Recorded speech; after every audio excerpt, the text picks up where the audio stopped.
gonna right click here, new, and then here we're gonna select here solid, and then change select your color that you would like to use. Okay, and then we're gonna have to duplicate this, so press Command D, and then you can create a duplicate.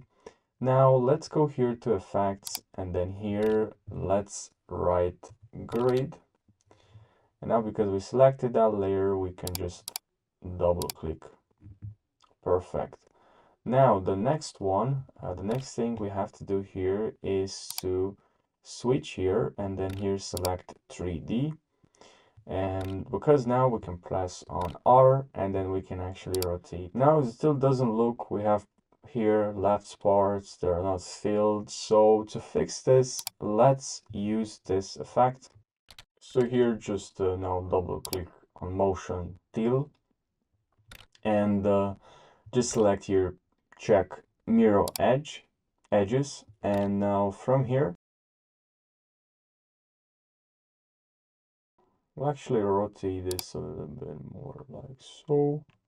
Now to make this so it's more blurred in the background, or here where we have this part, those edges should be blurred. Just right click here, new, then here select shape layer.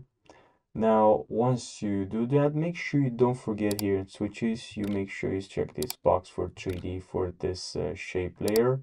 And then we're gonna go to add here rectangle, and then after you add rectangle, add fill.